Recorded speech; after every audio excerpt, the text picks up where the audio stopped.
kembali kepada anak-anakku sekalian pada pembelajaran jarak jauh kita. Pada pagi hari ini kita akan mempelajari sistem pendingin atau cooling system. Minggu yang lalu atau pembelajaran maupun pertemuan kita yang lalu kita sudah mempelajari sistem pelumasan. Berikutnya kita akan mempelajari sistem pendingin. Sistem pendingin ini berguna atau sangat mutlak digunakan pada setiap kendaraan. Berguna untuk mencegah overheating atau mencegah panas pada sistem kendaraan. Sistem pendingin ada dua. Yang pertama adalah sistem pendingin dengan udara. Yang kedua adalah sistem pendingin dengan air. Sistem pendingin dengan udara. Pada sistem ini, panas yang dihasilkan dari sistem pembakaran akan dirambatkan keluar ke udara luar. Artinya, panas ini akan sebagian diserap oleh udara luar melalui sirip-sirip pada silinder dan ruang bakar. Biasanya, sirip pada ruang bakar lebih panjang daripada sirip pada silinder.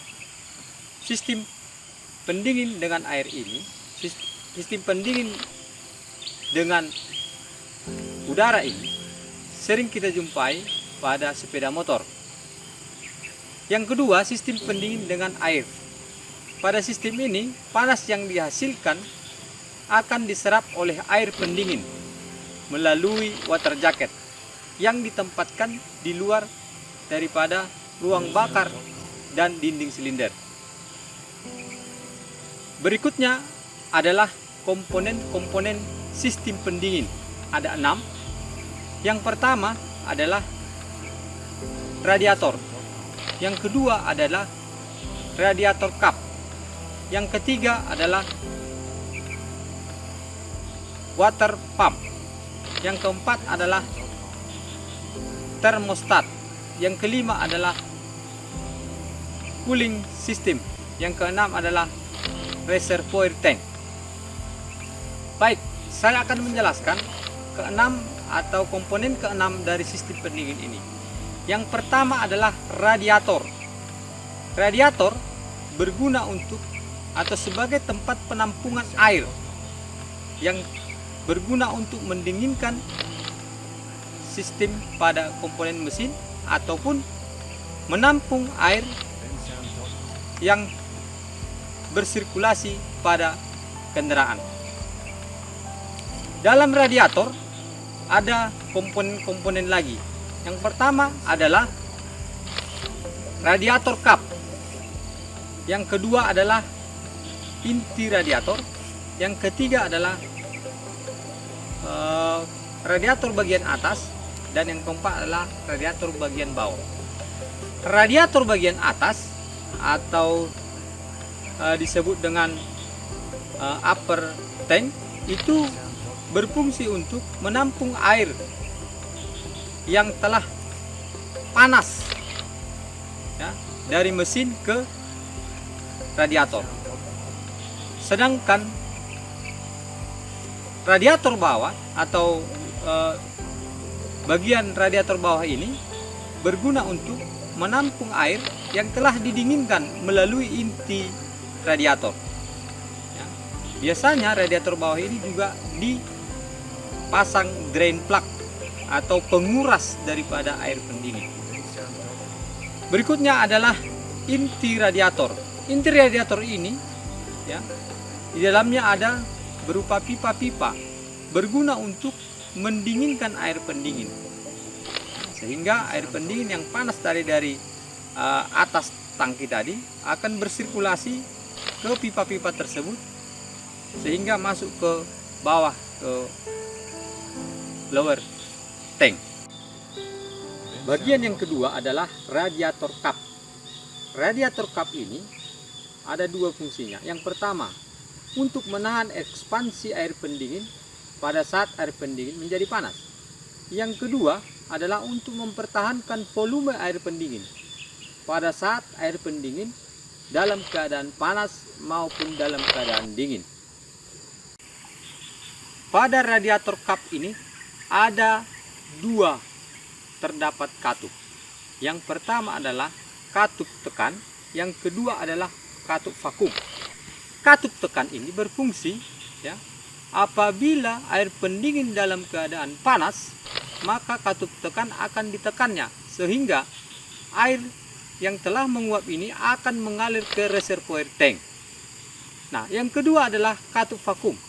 Katup vakum ini bekerja ya, apabila air pendingin sudah menjadi dingin, maka volumenya akan berkurang sehingga ada isapan atau vakum ya, sehingga air yang ada dari reservoir tank akan kembali ke radiator dengan cara ya, mengisap katup vakum tadi sehingga air yang ada pada reservoir akan masuk ke dalam sirkulasi radiator tersebut. Komponen yang ketiga adalah water pump atau pompa air. Berguna untuk mensirkulasikan air pendingin ke dalam sistem pendingin ya. Yang keempat adalah termostat. Termostat adalah jenis valve otomatis yang beroperasi pada suhu air dingin dan biasanya terdapat pada silinder head water outlet. Pada waktu mesin dingin, termostat menutup aliran air pendingin dari radiator ke mesin sehingga memungkinkan pemanasan mesin lebih cepat.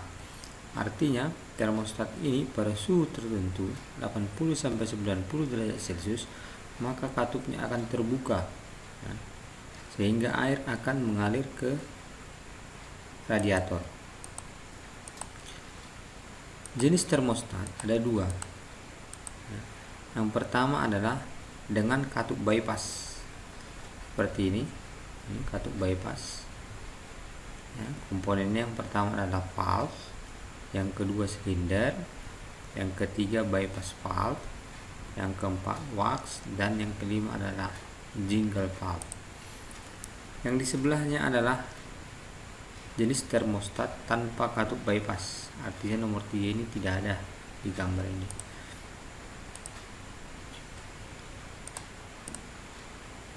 Berikutnya komponen yang kelima adalah cooling fan.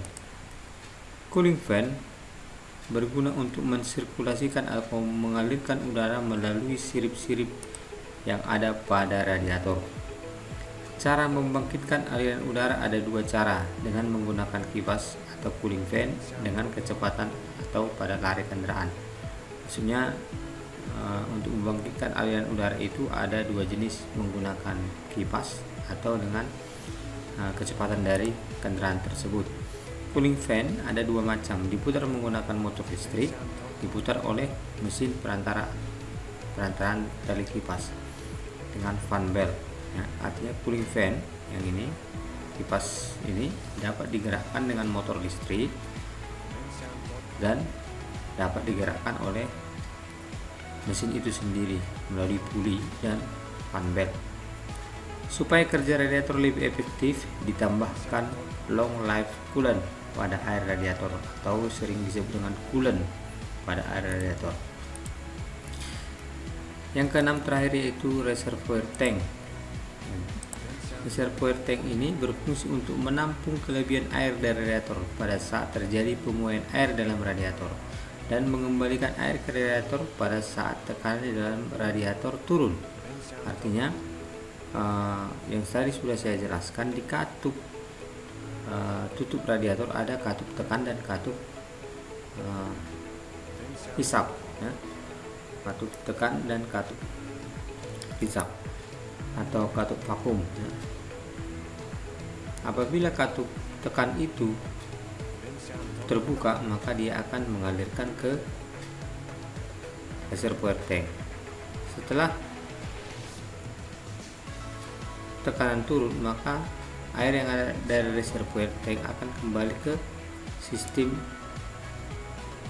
radiator ini ya, membuka katup valve, membuka vakum valve ya, atau katup vakum. Demikianlah komponen-komponen maupun sirkulasi pada sistem pendingin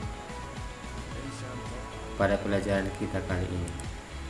Saya harapkan anak-anak sekalian dapat menyelesaikan soal-soal yang akan dijelaskan, yang akan pada Google Form untuk dikerjakan, sehingga memudahkan kita atau lebih memahami sistem pendingin. Sekian dan terima kasih.